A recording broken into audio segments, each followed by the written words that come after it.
తొలి విడతలో వనపర్తి జిల్లా పరిధిలోని 429 ప్రభుత్వ పాఠశాలల్లోని మొత్తం 32,633 మంది బాలబాలికలకు ఏకరూప దుస్తుల తయారీ చేపడుతున్నారు.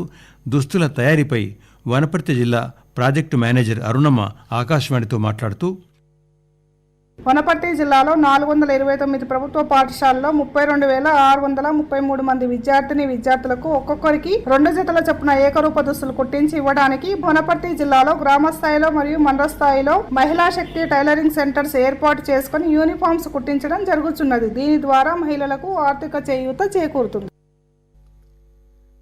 సంగారెడ్డి ఫల పరిశోధనా కేంద్రంలో 2 రోజుల మామిడి పండ్ల ప్రదర్శన ఈరోజు ప్రారంభమైంది. 100కు పైగా రకాల మామిడి పండ్లను, మామిడి మొక్కలను ఈ ప్రదర్శనలో విక్రయానికి ఉంచారు.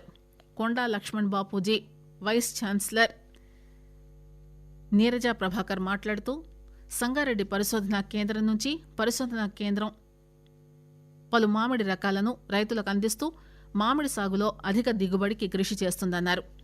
ఈదురుగాలులు, వర్షాలకు తట్టుకునే